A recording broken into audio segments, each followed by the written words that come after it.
मंगलम भगवान विष्णु मंगलम गरुड़ध्वजा मंगलम पुंडरीकाक्षाय मंगलायो तनो हरि। जय श्री राधे कृष्णा। आप सभी दोस्तों को मेरा सादर प्रणाम नमस्कार। तो दोस्तों, आज की धार्मिक यात्रा चार धाम यात्रा क्यों की जाती है और क्यों जरूरी है, तो आप जरूर सुनिएगा। तो मित्रों, चार धाम की यात्रा करने से मोक्ष की प्राप्ति कैसे प्राप्त होती है? क्या आप जानते हैं कि असल में चार धाम कौन से हैं? आमतौर पर लोग बद्रीनाथ, केदारनाथ, गंगोत्री और यमुनोत्री को चार धाम मानते हैं, लेकिन असल में यह सच नहीं है। पुराणों में वर्णित चार धाम कौन से हैं और इन्हें भारत की चार विभिन्न दिशाओं में क्यों स्थापित किया गया है? तो मित्रों, इस वीडियो के माध्यम से आपको बताएंगे कि चार धाम यात्रा का क्या महत्व है, चार धाम यात्रा करना क्यों जरूरी है और चार धाम यात्रा करने से मोक्ष की प्राप्ति कैसे प्राप्त होती है। और यह भी कहा जाता है कि इस कथा के सुनने से भक्तों की सभी प्रकार की मनोकामनाएं, इच्छाएं पूरी हो जाती हैं और उनका जीवन सफल हो जाता है, धन्य धान्य से परिपूर्ण हो जाता है। उनके परिवार में सुख और समृद्धियां उन्हें प्राप्त होती हैं। कहते हैं कि जो श्रद्धा पूर्वक इस कथा को सुनता है, भगवान उनका कल्याण करते हैं। तो मित्रों, हमारे धर्म ग्रंथों में बद्रीनाथ, द्वारिका, जगन्नाथपुरी और रामेश्वरम को चार धाम के रूप में वर्णित किया गया है और पौराणिक कथाओं के अनुसार भगवान श्री हरि की उपस्थिति चार धामों में अलग अलग रूपों में मानी जाती है। ऐसा कहा जाता है कि रामेश्वरम में भगवान विष्णु स्नान करते हैं, बद्रीनाथ में वे ध्यान करते हैं और पूरी जगन्नाथ में वे भोग का आनंद लेते हैं और द्वारिका में वे विश्राम करते हैं। तो मित्रों, रामेश्वरम धाम से इस चार धाम यात्रा की शुरुआत करते हैं। रामेश्वरम एक पवित्र तीर्थ स्थल है जो कि तमिलनाडु के रामनाथपुरम जिले में है। रामेश्वरम मंदिर बंगाल की खाड़ी और अरब सागर के संगम स्थल पर स्थित है। इस मंदिर की स्थापना की कथा सीधे रामायण काल से जुड़ी हुई है। मान्यता है कि जब भगवान श्री राम, लक्ष्मण, हनुमान और समस्त वानर सेना के साथ लंका विजय के लिए प्रस्थान कर रहे थे, तब उन्होंने समुद्र तट पर शिवलिंग स्थापित कर भगवान शिव की उपासना की, भगवान शिव की पूजा की। उनकी भक्ति से प्रसन्न होकर भगवान शिव ने उन्हें विजय श्री का आशीर्वाद प्रदान किया था और आशीर्वाद प्राप्त करने के बाद श्री राम ने भगवान शिव से अनुरोध किया कि वे जन कल्याण के लिए सदैव इस शिवलिंग में ज्योतिर्लिंग रूप में विराजमान रहेंगे। उनकी इस भक्तिपूर्ण प्रार्थना को भगवान शिव ने सहर्ष स्वीकार कर लिया और तब से यह पवित्र शिवलिंग रामेश्वरम ज्योतिर्लिंग के रूप में प्रतिष्ठित हुआ। रामेश्वरम मंदिर से जुड़ा एक और महत्वपूर्ण ऐतिहासिक तथ्य सामने आता है। रामायण के अनुसार जब भगवान श्री राम माता सीता के साथ लंका विजय के बाद अयोध्या लौट रहे थे, तब उन्हें ब्रह्म हत्या के पाप का दोष लगने की बात कही गई थी।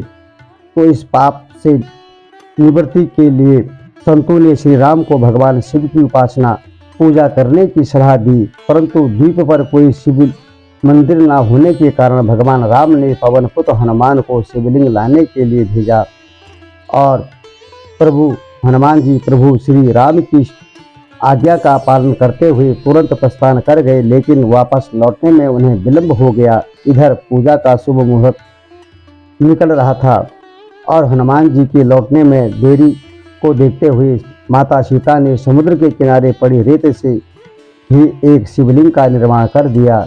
यही शिवलिंग बाद में रामनाथ कहलाया।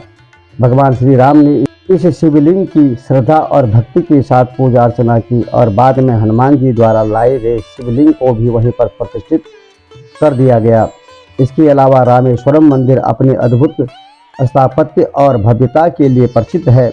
इस मंदिर का गलियारा दुनिया का सबसे बड़ा गलियारा माना जाता है, जिसकी उत्कृष्ट नक्काशी और विशाल स्तंभ इसकी भव्यता को दर्शाते हैं। मंदिर के समीप समुद्र में आज भी प्राचीन पुल के अवशेष देखे जा सकते हैं, जिसे आमतौर पर राम सेतु के नाम से जाना जाता है। यह सेतु श्री राम और उनकी वानर सेना द्वारा लंका जाने के लिए बनाया गया था और इसे हिंदू धर्म के सबसे रहस्यमय और ऐतिहासिक स्थल में से एक माना जाता है। तो मित्रों, 4 धामों में से पवित्र बद्रीनाथ मंदिर के बारे में, बद्रीनाथ मंदिर उत्तराखंड के चमोली जिले में अलकनंदा नदी के तट पर स्थापित एक पवित्र तीर्थ स्थल है जो भगवान श्री हरि विष्णु को समर्पित है। यह मंदिर अलकनंदा नदी के बाएं तट पर नर और नारायण नामक 2 पर्वत श्रृंखलाओं के बीच स्थित और प्राचीन वास्तुकला में निर्मित यह भव्य मंदिर लगभग 15 मीटर ऊंचा और इसकी संरचना 3 प्रमुख भागों में विभाजित है, जिनमें गर्भगृह, दर्शन मंडप और सभा मंडप शामिल है। मंदिर के अंदर 15 दिव्य मूर्तियां स्थापित हैं, जिनमें सबसे प्रमुख भगवान श्री हरि विष्णु की 1 मीटर ऊंची काले पत्थर की प्रतिमा है। बद्रीनाथ धाम को धरती का बैकुंठ कहा जाता है क्योंकि यह भगवान विष्णु के धामों में से एक है और मोक्ष प्राप्ति का पवित्र स्थान माना जाता है। यही कारण है कि हर वर्ष लाखों श्रद्धालु यहाँ आकर भगवान बद्रीनारायण के दर्शन करने पहुँचते हैं और अपना कल्याण करते हैं। माना जाता है कि यह प्रतिमा भगवान विष्णु की स्वयं प्रकट यानी स्वयंभू मूर्तियों में से एक है। इस मंदिर की स्थापना और इसके नामकरण को लेकर कई पौराणिक कथाएं प्रचलित हैं। पौराणिक कथा के अनुसार बद्री विशाल धाम पहले भगवान शिव की तपस्या स्थली थी, लेकिन भगवान विष्णु को अपने ध्यान और योग के लिए एक उपयुक्त स्थान चाहिए था, इसलिए उन्होंने एक छोटे बच्चे का रूप धारण किया और रोना शुरू कर दिया। जब माता पार्वती और भगवान शिव ने बच्चे से रोने का कारण पूछा तो मासूम बालक के रूप में भगवान विष्णु ने केदार भूमि को अपने ध्यान के लिए मांग लिया। एक दूसरी पौराणिक कथा के अनुसार एक बार देवी लक्ष्मी भगवान विष्णु से नाराज हो गई और उन्हें मनाने के लिए भगवान विष्णु ने इस स्थान पर गहन तपस्या शुरू कर दी और ध्यान में लीन होने के कारण वे कठोर मौसम और प्रतिकूल परिस्थितियों से पूरी तरह अनजान थे।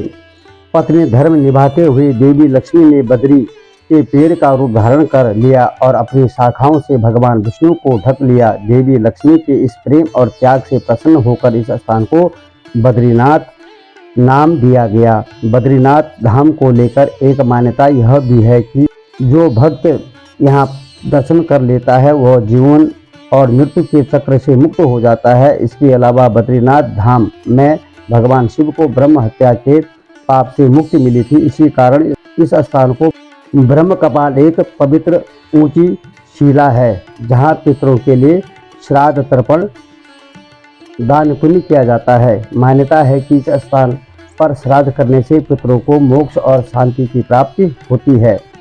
तो मित्रों, अब बात करते हैं 4 धामों में से एक पुरी धाम यानी जगन्नाथ पुरी की। जगन्नाथ पुरी मंदिर ओडिशा राज्य के पुरी शहर में स्थित है और हिंदू धर्म के सबसे पवित्र तीर्थ स्थलों में से एक माना जाता है। जगन्नाथ शब्द का अर्थ है जगत के स्वामी, जगत के पालनहार, जगत के कल्याण करने वाले। और इस मंदिर में मुख्य रूप से 3 देवताओं की पूजा होती है।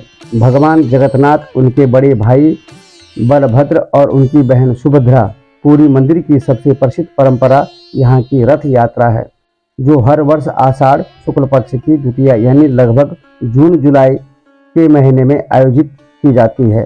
कलयुग में भगवान श्री कृष्ण राजा इंद्रद्युम्न के सपने में प्रकट हुए और उन्हें आदेश दिया कि वे पुरी के समुद्र तट पर मिलें, एक दिव्य पेड़ से उनका विग्रह बनवाएं और इसे मंदिर में प्रतिष्ठित करें। राजा इंद्रद्युम्न भगवान की आज्ञा का पालन करते हुए एक कुशल बड़े यानी शिल्पकार की खोज में जुट गए। इसी दौरान उन्हें एक वृद्ध ब्राह्मण मिले जिन्होंने स्वयं इन विग्रहों को बनाने की इच्छा जताई। हालांकि उस वृद्ध ब्राह्मण ने एक शर्त रखी कि वह विग्रह को एक बंद कमरे में तैयार करेगा और जब तक मूर्तियां पूर्ण ना हो जाए तब तक कोई भी दरवाज़ा नहीं खोलेगा। यदि किसी ने अंदर झांका या दरवाज़ा खोला तो मूर्तियों का निर्माण अधूरा ही रह जाएगा। राजा इंद्रद्युम्न ने इस शर्त को स्वीकार कर लिया और वृद्ध ब्राह्मण मूर्तियों के निर्माण में जुट गया। शुरुआत में कमरे से लगातार लकड़ी तराशने की आवाज़ें आती रही, जिससे सभी को विश्वास हुआ था कि मूर्तियां बन रही हैं। लेकिन कुछ दिनों बाद अचानक कमरे से आवाज़ आनी बंद हो गई। राजा और रानी को यह संदेह होने लगा कि कहीं उस वृद्ध ब्राह्मण के साथ कोई अनहोनी तो नहीं हो गई। उन्हें चिंता सताने लगी और कई दिनों से कमरे के भीतर कोई आवाज़ नहीं आ रही है। क्या बात होगी, क्या कारण होगा, जिससे उनकी चिंता और बढ़ गई। आखिरकार इस संशय में राजा इंद्रद्युम्न ने कमरे का दरवाज़ा खोलने का निर्णय लिया। जैसे ही दरवाज़ा खुला, राजा ने देखा कि विग्रह अधूरे थे। भगवान जगन्नाथ, बलभद्र और सुभद्रा की मूर्तियों के हाथ पैर पूरी तरह तराशे नहीं गए थे। उसी क्षण राजा को एहसास हुआ कि वह रहस्यमय वृद्ध कोई साधारण बड़े नहीं बल्कि स्वयं देव शिल्पकार विश्वकर्मा थे, जो भगवान की दिव्य मूर्तियों का निर्माण कर रहे थे। लेकिन उनकी शर्त तोड़ी जाने के कारण वे अधूरी मूर्तियां छोड़कर अंतर्ध्यान हो गए। हालांकि राजा ने इसे ईश्वर की लीला माना और उन अधूरी मूर्तियों को ही मंदिर में स्थापित कर दिया। कि जगन्नाथ मंदिर में अन्य मंदिरों की तरह पत्थर या धातु की मूर्तियां नहीं हैं, बल्कि विशेष प्रकार की लकड़ी से बनी मूर्तियों की पूजा की जाती है। जगन्नाथ मंदिर भगवान विष्णु के 8वें अवतार भगवान श्री कृष्ण को समर्पित है। वर्तमान में यहाँ जो मंदिर भक्तों को दिखाई देता है, उसका निर्माण 7वीं शताब्दी में हुआ था। हालांकि इतिहास में यह मंदिर 3 बार टूट चुका है। इस मंदिर से जुड़ी सबसे आश्चर्यजनक बात यह है कि मंदिर के शिखर पर लगा लाल ध्वज हमेशा हवा की विपरीत दिशा में लहराता है। वैज्ञानिक दृष्टि से इसका कोई ठोस प्रमाण नहीं मिल पाया है और यह आज भी एक रहस्यमय बना हुआ है। इसके अलावा मंदिर के शिखर पर स्थित सुदर्शन चक्र भी अपने आप में अद्वितीय है। पुरी में किसी भी स्थान से इस चक्र को देखें, यह हमेशा ऐसा प्रतीत होता है कि वह सीधा हमारी ओर ही देख रहा है। इस रहस्यमय संरचना को नील चक्र भी कहा जाता है और यह अष्ट धातु से निर्मित है। इन अद्भुत रहस्यों और दिव्य मान्यताओं के कारण जगन्नाथपुरी मंदिर को हिंदू धर्म का एक अनमोल आस्था केंद्र माना जाता है, जहां भक्तों की श्रद्धा भक्ति हमेशा भीड़ उमड़ी रहती है।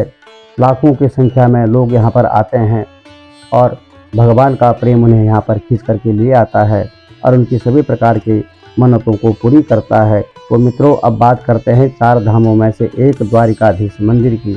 यह भव्य मंदिर भारत के पश्चिमी तट पर गुजरात में अरब सागर के किनारे स्थित है। द्वारिका नगरी को भगवान श्री कृष्ण का पवित्र निवास स्थान माना जाता है। यह न केवल भगवान श्री कृष्ण के शासित राज्य के रूप में प्रसिद्ध है, बल्कि धार्मिक मान्यताओं के अनुसार भगवान विष्णु ने भी यहाँ शंकासुर नामक राक्षस का वध किया था। तो आइए जानते हैं कि भगवान श्री कृष्ण को द्वारिका की स्थापना क्यों करनी पड़ी, इसके पीछे का रोचक और ऐतिहासिक तथ्य क्या है। भगवान श्री कृष्ण ने मथुरा के अत्याचारी राजा कंस का वध किया, जो कंस के ससुर मगध राजा जरासंध ने इस पर क्रोधित होकर यादव वंश का संहार करने का संकल्प लिया। अपने प्रतिशोध की आग में जलते हुए जरासंध बार बार मथुरा और यादवों पर आक्रमण करता रहा, जिससे नगरवासियों को संकट का सामना करना पड़ा। अंत में यादवों की सुरक्षा और शांति सुनिश्चित करने के लिए भगवान श्री कृष्ण ने मथुरा छोड़ने का निर्णय लिया। सभी यादवों के लिए एक रक्षित और नई नगरी बसाने के उद्देश्य से भगवान श्री कृष्ण ने विश्वकर्मा को द्वारिका नगरी की स्थापना करने का निर्देश दिया। विश्वकर्मा ने अपने दिव्य वास्तु शिल्प कौशल का प्रयोग करते हुए मात्र एक ही रात में इस भव्य और अभेद नगरी का निर्माण पूरा कर दिया। इसके बाद भगवान श्री हरि कृष्ण अपने सभी यादव बंधुओं के साथ द्वारिकापुरी चले गए और वहां से अपना शासन संभाला। उन्होंने द्वारिका नगरी पर पूरे 36 वर्ष तक राज किया। जब श्री कृष्ण ने वैकुंठ प्रस्थान किया तो एक अद्भुत घटना घटी। भगवान की यह स्वर्णिम नगरी स्वतः समुद्र में समा गई और अंत में सिर्फ भगवान श्री कृष्ण का मंदिर ही बचा रहा।